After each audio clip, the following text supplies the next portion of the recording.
गं गौतमो गणी मङ्गलं कुन्दकुन्द्याद्यो जैनधर्मोऽस्तु मङ्गलं जैनधर्मोऽस्तु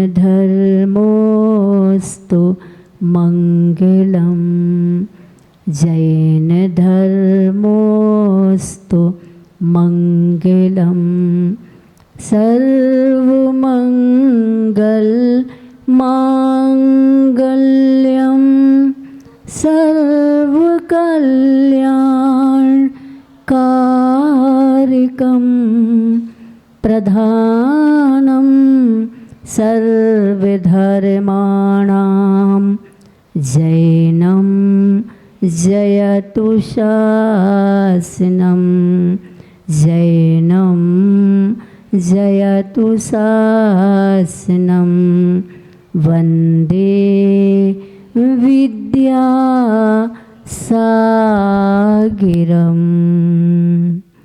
फूल फलों से ज्यों लदे घनी छाँव के वृक्ष शरणागत को शरण दें श्रमणों के अध्यक्ष श्रमणों के अध्यक्ष। पंच परमेष्ठी भगवंतों की श्री कुंडलपुर के बड़े बाबा की मूल नायक महातीर्थ चंद्रगिरी के खजराट श्री चंद्र प्रभु भगवान की विश्व तीर्थंकर चिंतामणि पारसनाथ भगवान की भगवान महावीर स्वामी की संत शिरोमणि आचार्य भगवंत गुरुदेव श्री विद्यासागर जी महाराज की गुरुनाम गुरु श्री ज्ञान सागर जी महाराज की आचार्य भगवंत श्री समय सागर जी महाराज की 3,9 करोड़ मुनि राजों की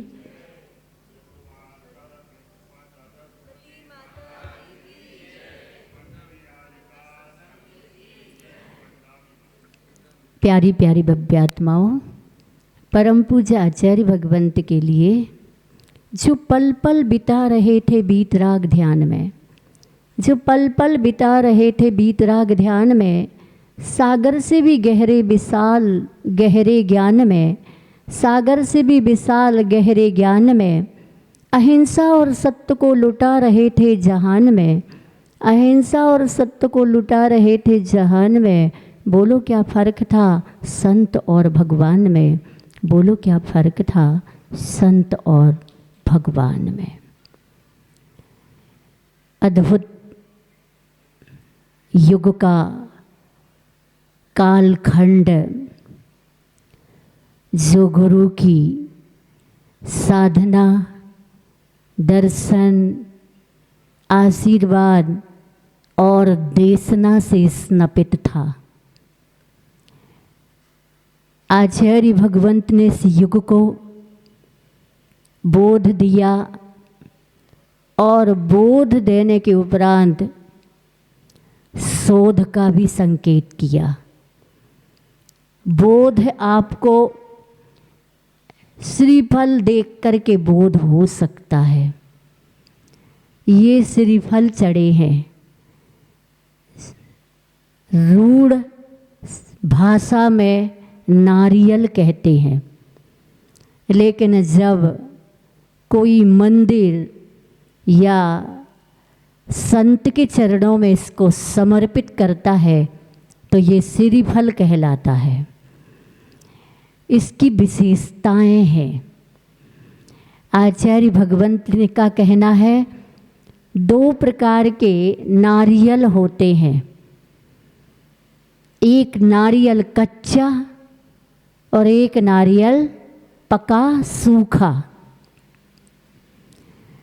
नारियल इसलिए कह रही हूँ क्योंकि जो भी दिख रहा है वो रियल नहीं है। जो दिख रहा है ना, ये रियल नहीं है, ये ना रियल है। रियल बाहर नहीं है, रियल तो भीतर है। तो आचार्य जी का कहना है नारियल की तरह है, तुम जो भी देख रहे हो बाहर वो भी रियल नहीं है, रियल तो भीतर है। इसलिए आचार्य जी का कहना रहा तुम भीतर जाओ, तुम भी सम तर जाओ। तुम भीतर जाओ, नारियल के भीतर देखोगे तो सार दिखेगा, वास्तविक दिखेगा। और जो वास्तविक है वो बाहर नहीं है, लेकिन बाहर जो दिख रहा है उसके बिना भी भीतर की रक्षा और सुरक्षा नहीं हो सकती। इसलिए व्यवहार से बाहर को आपने नारियल कहा है, समझदार को इशारा काफ़ी होता है। क्योंकि जब हम होशियार होते हैं तो दुनिया को बदलने की कोशिश करते हैं, लेकिन जब हम समझदार हो जाते हैं तो खुद को बदलने की कोशिश करते हैं।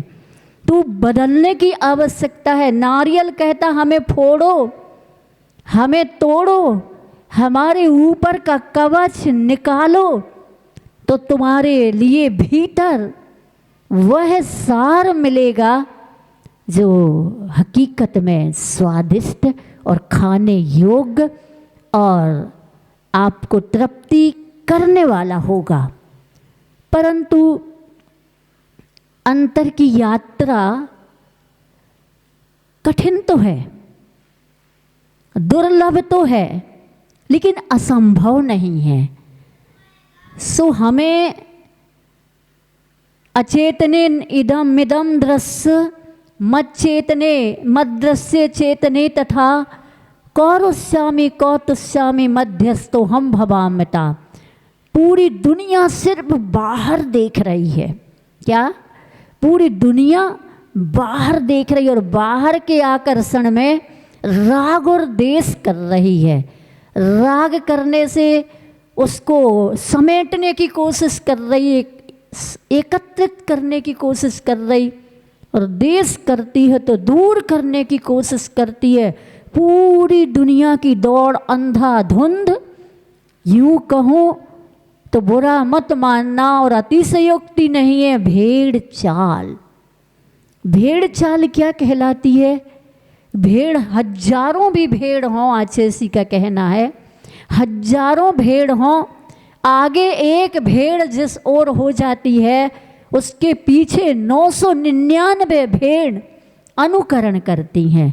वह अगर आगे वाली भेड़ कुएं में गिर जाए तो पीछे वाली भेड़ें जरा सा भी नहीं सोचती हैं, विचार नहीं करती हैं कि हमारे जीवन की आखिर स्थिति क्या होने वाली है। वो तो अनुकरण करने वाली, यह युग भी अनुकरणीय युग है, और ऐसा अनुकरणीय युग है कि दुनिया को इसके रिजल्ट का, इसके परिणाम का कोई भी मकसद मतलब नहीं है। हम अकेले थोड़ी हैं। क्या? हम अकेले थोड़ी हैं। ये पूरी दुनिया जिस ओर दौड़ रही है हमें उसी ओर दौड़ना है। लेकिन कोई एकाध कुछ इन्हें गिने चुने हटके चलते हैं तो लोग उनको पागल समझते हैं, लोग उनको ना समझदार समझते हैं, लोग उनको ना लायक समझते हैं। क्या?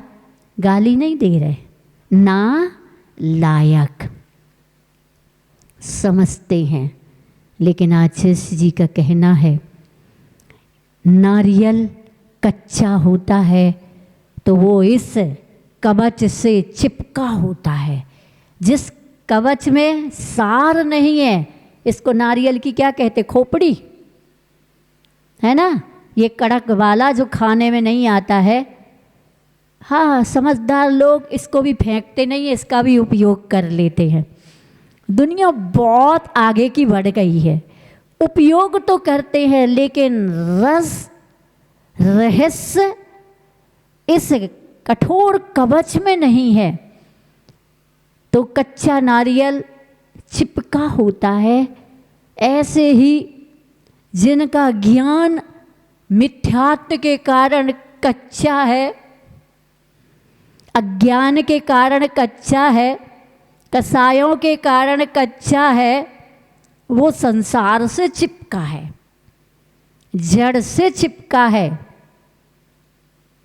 विकारी भावों में ही वह अपने को सुखी मानता है।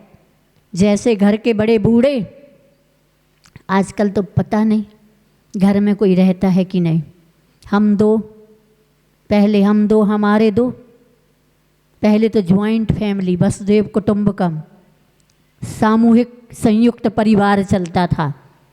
युग बदला, युग की सोच बदली, हम दो हमारे दो। अब थोड़ा और युग बढ़ा तो क्या हो गया इस युग को, हम तो दो हैं लेकिन हमारा एक। धीरे धीरे एक और हवा चल रही, हम ही दो बस, आगे किसी की आवश्यकता नहीं। बहुत आवश्यकता है इस भाव को समझने की, और जिन्होंने समझ लिया वो सूखे नारियल की तरह हो गए, कच्चे नहीं पके नारियल की तरह हो गए। जब नारियल पकता है ना तो जो गोला रहता अंदर वो कवच से नाता छोड़ देता है। सम्यक दृष्टि भले ही घर में रहता हो, गृहस्थी में रहता हो, लेकिन उस नारियल के समान, सूखे नारियल के समान रहता है कि घर में रह के, यानी कठोर कवच में रहने के बाद भी उससे पृथक है। सम्यक दृष्टि हंस दृष्टि होती है, लेकिन आप अगर समझना चाहें तो मिथ्या दृष्टि कच्चे नारियल की तरह है, जिसमें कठोरता है, कोई सार नहीं है, स्वभाव नहीं है, जिसमें मेरा अपना कुछ भी नहीं है, ऐसा वह कच्चा नारियल इस कठोर कवच से भी चिपका रहता है। धर्म प्रेमी बंधुओं,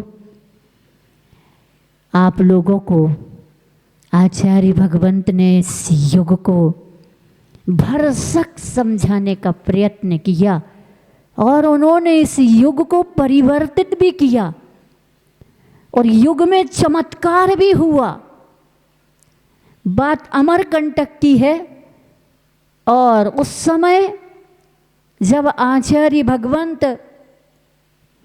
पहली दूसरी बार गए होंगे, प्रारंभ की बात है, अनेकों मुनि राजों के साथ अमरकंटक में, वहाँ पर कोई भी मंत्री आए, और मंत्री चूंकि जैन नहीं थे तो उन्होंने सुन रखा था कि अमरकंटक में कोई जैन साधु हैं और वो चमत्कारी साधु हैं। सो चमत्कार उनको जानने की इच्छा हुई, तो उन्होंने वहाँ के दूसरे साधुओं से पूछा, संघ के अलावा उनसे कहा, आप बता सकते हो कि इन बाबा का क्या चमत्कार है? तो उन साधुओं ने कहा, बहुत बड़ा चमत्कार है, यहाँ बहुत सारी ऐसी स्थितियाँ हुई जिससे हम तो चमत्कृत हैं जैन नहीं होने के बाद भी। तो उन्होंने फिर आचार्य का दर्शन किया, और आचार्य का दर्शन करने के उपरांत वो साधुओं के पास गए। उन्होंने कहा, आप बताइए ना, आपको क्या चमत्कार हुआ? उन्होंने कहा, बात चमत्कार की करते हो, हम युवा इनके पीछे लेकर के निकल गए, क्या ये चमत्कार से कम है? क्या हम युवा, जिन युवाओं को कहते हैं आज का आकर्षण भौतिक चकाचौंध का आकर्षण, मोबाइल का आकर्षण, दुनिया का आकर्षण, जिनको बाहर नहीं निकलने देता है, पाप छोड़ने की बात करो तो पाप नहीं छोड़ने देता, हम युवाओं की भीड़ अगर इनके पीछे घर छोड़ के निकल आए हैं, तो क्या इससे और कोई अद्भुत चमत्कार इन संत का, इन बाबा का हो सकता है? उन्होंने कहा, ये तो बात अद्भुत कह रहे हो, मेरे भीतर भी चमत्कार हो गया। बोले क्या? मैं जिस तंबाकू को नहीं छोड़ सकता था, आज मैंने इनके चरणों में हमेशा के लिए तंबाकू और गुटखे का भी त्याग कर दिया। समझ सुन रहे हो कि नहीं? ऐसे आचार्य भगवंत ने इस युग को थामा, इस युग को संभाला और अपनी आत्म साधना करते करते यहाँ महातीर्थ चंद्रगिरी को वो अद्भुत अद्वितीय सौभाग्य प्राप्त हुआ, जहाँ पर कहते हैं साधक उस छात्र की तरह, विद्यार्थी की तरह होता है। 1 वर्ष तो पढ़ता है और परीक्षा में बैठ करके अगर वह 100% नंबर ले आता है तो वह उसका 1 वर्ष सफल सार्थक हो जाता है। ऐसे ही जिस साधक ने अपनी वर्षों तक आत्म साधना की हो और उस आत्म साधना के साथ पर का भी हित किया हो, ऐसे साधक कहते हैं महाव्रती साधकों की अंतिम साधना संलेखना ये एक परीक्षा है। और इस परीक्षा में भी आचार्य भगवंत ने पूरे के पूरे 100% नंबर प्राप्त करके इस युग को बोध और शोध दे करके गए हैं। सभी धन्य हो गए हैं। हम स्तुतियाँ पढ़ते हैं, ये वो गुरु कब मिले हैं? क्या ये गुरु कब मिले हैं? नहीं, वो गुरु कब मिले हैं? क्योंकि जिन्होंने स्तुतियाँ लिखी उनको गुरु नहीं मिले, निर्ग्रंथ गुरु नहीं मिले। ग्रंथियों वाले तो मिले लेकिन निर्ग्रंथ नहीं मिले। और अपन सबके इस कालखंड में वो निर्ग्रंथ सच्चे सद्गुरु अद्भुत गुरु मिले, जिनको भी जितना मिला हो वो सहेज के रखना, संभाल के रखना। इस महातीर्थ चंद्रगिरी में उनके दर्शन करने अवश्य आना। और जहाँ से भी आए हो, अगर आपके यहाँ ये चरण चिन्ह न रखे गए हों तो परंपरा दर परंपरा तक आचार्य भगवंत को सब सुन सकें, देख सकें और उनके भावों का बताए मार्ग का अनुकरण करके सम्यक दर्शन को पुष्ट कर सकें। इसके लिए आचार्य भगवंत की चरण चिन्ह स्थापित करने की आवश्यकता है। यह युग आचार्य विद्यासागरमय युग था। अब उनकी परंपरा में उत्तरदायित्व को उन्हीं जैसे ही आचार्य भगवंत जैसे ही आचार्य भगवंत श्री समय सागर हैं। हम आचार्य जी को समझने के लिए आचार्य भगवंत श्री समय सागर जी के चरण सानिध्य को प्राप्त करें। इसी भावना के साथ आप सभी बाहर से आए हैं, कोई नागपुर से आया है, कोई दमोह से आया है, कोई बागीदौरा से आए थे और कोई पश्चिम बंगाल से और कोई धुलिया से भी आया, धुलियान। सब अलग अलग से एक गुलदस्ता के रूप में, जैसे गुलदस्ता में बगीचे के अनेक रंग के सुगंध भरे पुष्प होते हैं, ऐसे ही जगह जगह के श्रावक पुष्प आचार्य भगवंत को भक्ति समर्पण का पुष्प अर्पित करने आए हैं। इस युग को जो आपने दिया है वह दिया हम सब मिलकर के जलाए रखेंगे। और जो भी आपने प्रकल्प इस युग को सम्यक दर्शन के लिए दिए हैं, हम उन प्रकल्पों को अपनी चंचला लक्ष्मी के साथ, अपने समय और श्रद्धा भक्ति के साथ अर्पित करते रहेंगे, समर्पित करते रहेंगे। और आपके नाम से जब तक मोक्ष प्राप्त नहीं हो जाएगा तब तक आपके चरण हृदय में स्थापित रहेंगे, दिल में स्थापित रहेंगे, आत्मा में चेतना में स्थापित रखेंगे।